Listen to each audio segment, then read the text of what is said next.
अस्सलाम वालेकुम। तो जनाब इश्क मुर्शिद ड्रामे में अब जो है ओएसटी चेंज होता हुआ नजर आ रहा है, जो कि अवाम बहुत ज़्यादा नापसंद कर रही है। जनाब ओएसटी जो पहले वाला था वही बहुत अच्छा था, और उस ओएसटी के बारे में मैं आप लोगों को ये बता दूं कि वो जो गाना है अहमद जहांजेब का, ना सिर्फ पाकिस्तान में बल्कि दुनिया भर में जहां जहां लोग इस ड्रामे को देखते हैं वो इस ओएसटी की वजह से ही देखते हैं। और मैं आपको ये भी बताता चलूं कि हमारे पड़ोसी मुल्क में बहुत ज़्यादा इवेंट्स जो हो रहे होते हैं, उन इवेंट्स में लोग इस गाने को ही परफॉर्म करते हैं और लोग जो है इस ओएसटी को बहुत ज़्यादा पसंद करते हैं। और ये ओएसटी एक पब्लिक डिमांड बन चुका है हमारे पड़ोसी मुल्क में। वहाँ पर लोगों को कहा जाता है कि जो पाकिस्तान का ट्रेंडिंग ड्रामा है उसका ओएसटी परफॉर्म किया जाए, तो वहाँ के सिंगर्स जो है स्टेज पे इस गाने को परफॉर्म कर रहे होते हैं। और यहाँ पर हमारे इस ड्रामे के डायरेक्टर और प्रोड्यूसर ने अभी एक रीजनल लैंग्वेज का ओएसटी इंट्रोड्यूस करा दिया, जो कि हमारी आवाम को पसंद नहीं आया, बल्कि आवाम बहुत ज़्यादा बोर होती हुई नज़र आई है। अगर आप भी इस ओएसटी से बोर हुए हैं तो लिख कर कमेंट में बताइए कि हाँ भाई आप भी इस ओएसटी से बोर हो गए हैं और आप जो है इस ओएसटी को मजीद नहीं चाहते हैं। As I have told you before कि मैं तमाम ड्रामे जो है टीवी पर नहीं देखता हूँ बल्कि यूट्यूब पर देखता हूँ, तो आप यकीन कीजिए, ट्रस्ट मी, वो पूरा ओएसटी मैंने फॉरवर्ड कर करके निकाल दिया ताकि मैं आगे ड्रामे के सीन्स देख सकूं कि आगे ड्रामे में क्या हो रहा है और क्या होने वाला है। तो जनाब इस ड्रामे में जो अभी सबसे बुरी चीज़ दिखाई गई है वो ये दिखाई गई है कि जो सुकैना की शादी हो रही है, उस शादी में वो लड़का भी मौजूद है जिससे शिब्रा का रिश्ता लगा है। और वो लड़का जब पहली बार आया था अंकल सुलेमान के घर, तो उस वक्त बैठकर उसने पूछा था कि भाई नमाज पढ़ने की जगह बता दीजिए, नमाज कहाँ पढ़नी है, और बहुत ही बड़ी नेक तरीके से पेश आया था। और अभी एकदम से शादी में डांस करता हुआ नजर आया और अंकल सुलेमान को बहुत ज़्यादा पसंद आने लगा है। उसका स्टेटस भी अंकल सुलेमान ने आगे जिक्र किया। अब यहाँ पर जो दूसरा सीन था ना, जो फजल बख्श को थप्पड़ पड़ा, आप लोगों को याद होगा मैंने अपने पिछले रिव्यू में बता दिया था कि फजल बख्श को जो शिब्रा का थप्पड़ पड़ा था, आप लोगों को याद होगा पिछली एपिसोड्स में हमें दिखाया गया था कि शिब्रा ने फजल बख्श को थप्पड़ मारा है। तो मैंने आप लोगों को अपने रिव्यू में बता दिया था कि भाई ये वाला थप्पड़ ओरिजिनल नहीं पड़ने वाला है, बल्कि ये उसका एक अपना ख्याल था कि मुझे थप्पड़ पड़ेगा ये कहने पर। और बिल्कुल ऐसे ही हुआ, ये सारा ख्याल दिखाया गया था और मैंने आपको रीज़न भी बता दिए थे कि ऐसा क्यों। अगर आपने वीडियो नहीं देखी है तो आप जो है डिस्क्रिप्शन से जाकर लिंक उठाइए और वीडियो देख लीजिए, आपको पता चल जाएगा। वी आर मूविंग फॉरवर्ड के फिर आगे होता यह है कि जब शिब्रा आती है फजल बख्श के पास और आकर खुद से बैठकर बातें करती है, तो पीछे से सुलेमान अंकल एक जासूस की तरह उनकी बातें सुन रहे होते हैं। और बातें सुनने के बाद जब उनकी बेटी सारा कुछ करके बोल के उस कमरे से निकलकर बाहर चली जाती है, तो फिर सुलेमान अंकल एक विलन बन के यहाँ पर नमूदार होते हैं और आकर फजल बख्श को एक जोरदार थप्पड़ मारते हैं और बताते हैं कि तुमने मेरे ट्रस्ट को स्पॉइल कर दिया है, तुमने बिल्कुल अपना जो मुझे भरोसा था तुम पर वो तुमने ख़त्म कर दिया, मैं तुम्हें क्या समझता था और तुम क्या निकले। तो भाई साहब यहाँ पर अंकल सुलेमान ने जो स्टेटस की भी बात कर दी कि तुम्हारी औकात क्या है, तुम्हारा स्टेटस क्या है। तो अगर फजल बख्श अपना स्टेटस बता दे, मेरा ख्याल है जो लड़का भी यहाँ पर बैठा हुआ है फरहाद शिब्रा के लिए, तो उसका स्टेटस तो इसके आगे बिल्कुल ज़ीरो होने वाला है और ये आगे होगा भी। और यहाँ पर अंकल सुलेमान की बात समझ में नहीं आई कि भाई साहब यहाँ पर जो है शिब्रा खुद भी इन्वॉल्व है, जबकि उन्होंने सारी बातें सुन ली हैं। तो अंकल सुलेमान को चाहिए था कि अपनी बेटी से भी पूछते कि भाई तुम क्या चाहती हो, क्योंकि शुरू से उनका जो कैरेक्टर है वो बड़ा पॉजिटिव दिखाया गया है। लेकिन यहाँ पर इस तरह विलन बनना, ये बात आवाम को हजम नहीं हो रही है। और इन्होंने जो है फजल बख्श को ये भी कहा कि तुम मेरे घर से निकल जाओ। तो यहाँ पर ये बात सोचने वाली है कि फजल बख्श को थप्पड़ मारने से पहले उन्हें अपने घर वालों को बिठाकर मशवरा करना चाहिए था, पूछना चाहिए था कि ऐसा ऐसा सीन हो चुका है, अब हमें क्या करना चाहिए,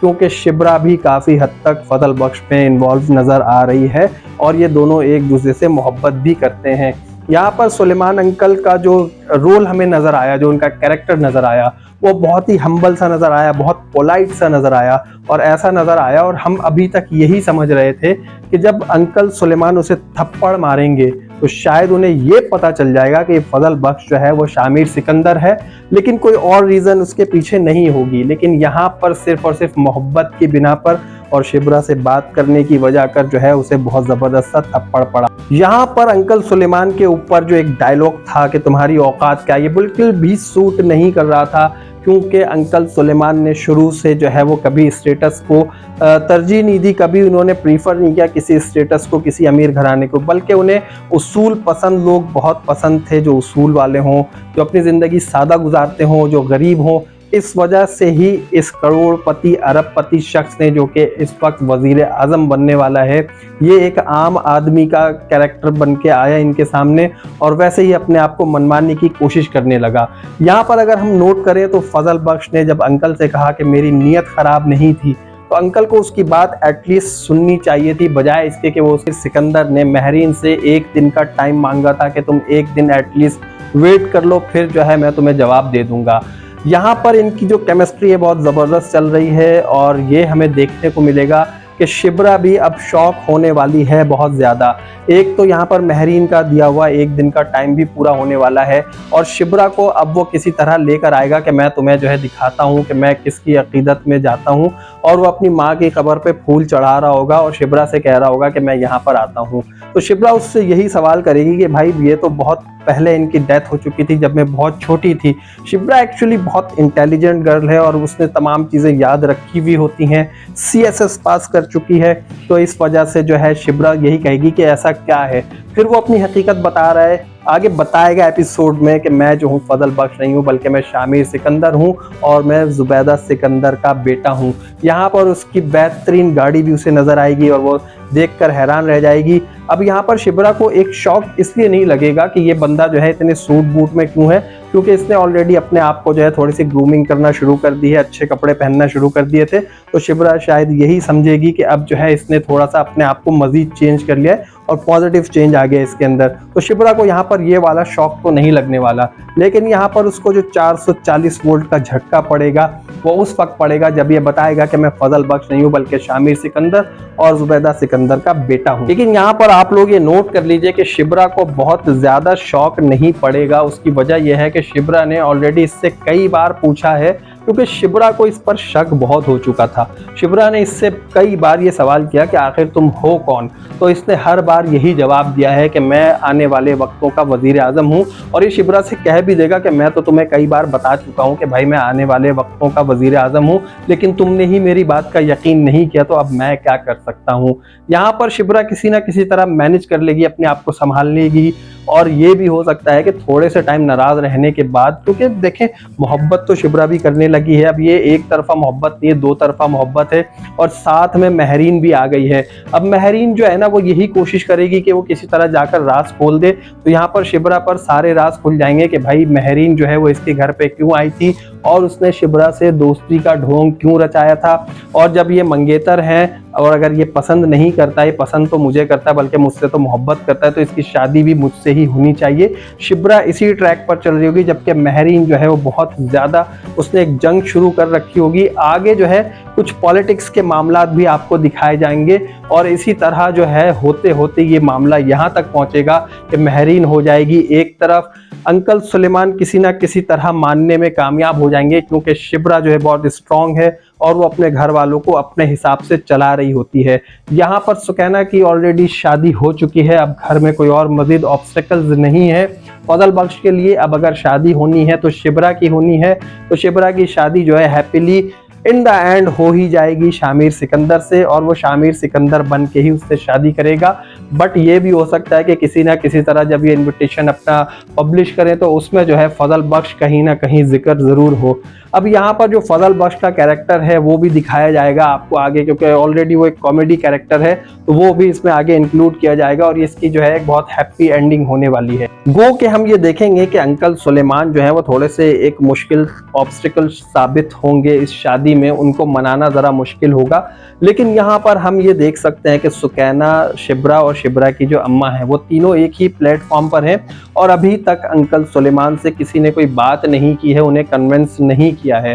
तो जब शिब्रा खुद से कन्विंस करेगी और बताएगी कि मैं फजल बख्श के बगैर नहीं रह सकती और मैं उससे ही शादी करूंगी, क्योंकि ये ज़रा ज़िद्दी लड़की भी दिखाई गई है और अंकल सुलेमान ने उसकी परवरिश भी ऐसे ही की है, तो शिब्रा जो है कुछ इसी तरह नज़र आएगी। बाद में उनकी जो सुलेमान अंकल की मिसेज हैं जो सफ़िया आपा हैं, तो वो जो है वो खुद भी कहेंगी कि हाँ भाई फजल बख्श से ही शादी कर दी जाए। फिर बाद में हो सकता है ये राज भी खुले कि जो सुकैना की शादी है उसमें भी फजल बख्श का ही हाथ था, पैसे भी देने में फजल बख्श का हाथ था। इवन ये कि जो शादी हुई है वो फजल बख्श की वजह से हुई है। और दूसरी बात फिर ये भी बताया जाएगा कि शिब्रा जो है जब जेल में थी उसे कोई और वहां से नहीं निकाल सकता था। इवन ये कि सुलेमान अंकल खुद भी जाकर नहीं मिल सकते थे, तो वहां से भी लेकर आने वाला यही शामिर सिकंदर है। अगर ये नहीं होता तो शिब्रा जेल की सलाखों के पीछे आज तक सड़ रही होती, ना सुकैना की शादी होती और ना ये घर इस तरह खुशियों में आता। तो इन तमाम खुशियों की जो वजह है वो एक ही शख्स बना है, चाहे वो पैसों से या अपनी एफर्ट से, और वो है फजल बख्श यानी कि शामिर सिकंदर।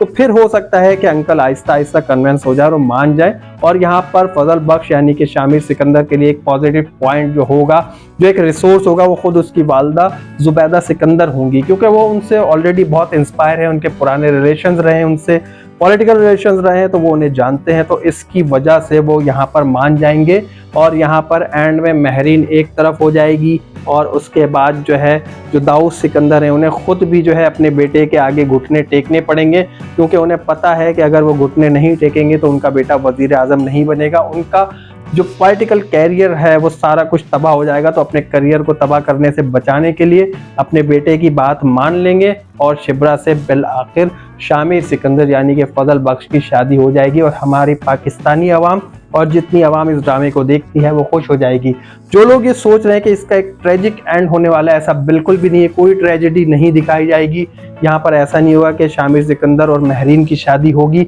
बल्कि यहाँ पर शादी शिब्रा से ही होगी, और इसका जो है एंड बहुत ज़बरदस्त होगा। तो आप लोगों को रिव्यू कैसा लगा? अगर अच्छा लगा तो जल्दी से वीडियो को लाइक कर दीजिए, चैनल को मेरे जिन दोस्तों ने सब्सक्राइब नहीं किया सब्सक्राइब कर दीजिए, और मुझे दीजिए इजाज़त। अल्लाह हाफिज़।